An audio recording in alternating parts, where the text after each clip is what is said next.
You see, when you change your perception, you can help a young person change their perception. We had a young man we were working with one time that had a 0.0.0.005 grade point average. It was so low that he was by himself bringing down the average of the school district with his 1 grade point average. And this young man, I tell you something, everybody had given up on him. Everybody had said there was no hope for this kid. I don't believe in that no hope stuff. Everyone has a seed of greatness and potential in them.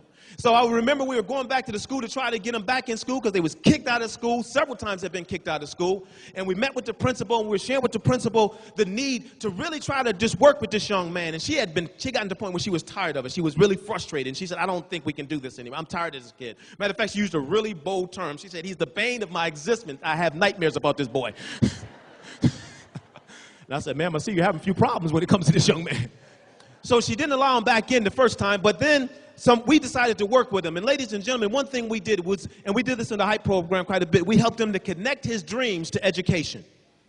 We helped him to see the significance of his life as it relates to the education that he's getting today. We did that yesterday at Fowler High School, and those kids were on fire as a result of it. So we helped them to see that you can't become a doctor, you can't become a lawyer, you can't become a politician, you can't become a carpenter, whatever it is, but you have to see it first. And then we take them, and let me tell you a little quote here to go along with this. Nobody rises to low expectations.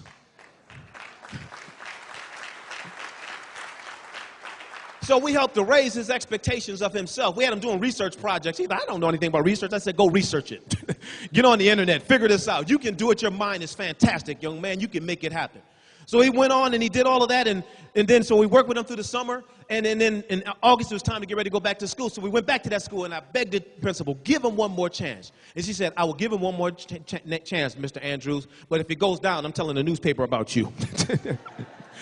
If he messes up, I'm going to the newspaper, and I'm telling him about that program of yours, Coach P, Coach C, whatever your name is.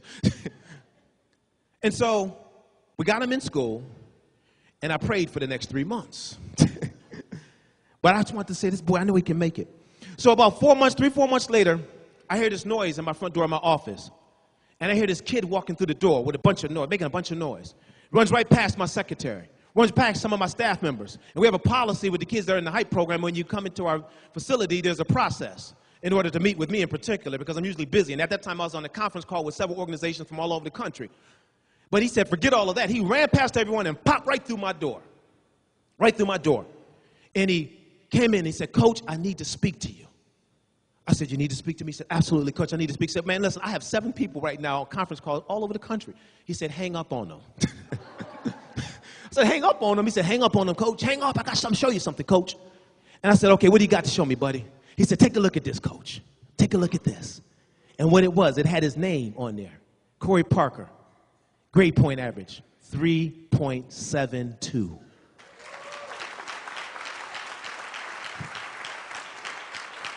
And he's about to graduate with a degree in broadcast journalism from Delaware State University. Get another hand clap for that. Something that, and I really want to give you a couple of points as I get ready to close. And that is this. A student with a dream is a student with a future. When you have placed a dream in the heart of a young person and help them to believe in that dream, it changes their life forever. I would encourage everybody in this room to go see a good movie called Aquila and the Bee. Go see it, and you'll see exactly what I'm talking about, all right?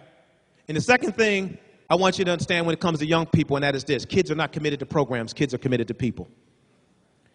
If you show them that you love them, if you show them that you believe in them, there's nothing that they can't do with their lives today. And even though I had a short period of time, I just hope that my words had positive impact in some way, and I want to leave you with a poem that I read to my 3 beautiful children every night. Matter of fact, all 3 of them have memorized it. All 3 of them have memorized this poem. And it's a poem of belief, and it's a poem of hope. And I'm getting it to them at an early age because I realize if they get it now, they can not only achieve their dreams, but they can become a significant contributor to society. The title of the poem is It Can Be Done, and the author is unknown. The man or woman who misses all the fun is he or she who says, it can't be done. In solemn pride, they stand aloof and greets each venture with reproof. Had he or she the power, he'd efface the history of the human race. We'd have no radios, no motor cars, no streets lit by electric stars. No telegraphs, no telephones. We'd linger in the age of stone. The world would sleep if things were run by men and women who said, it can't be done.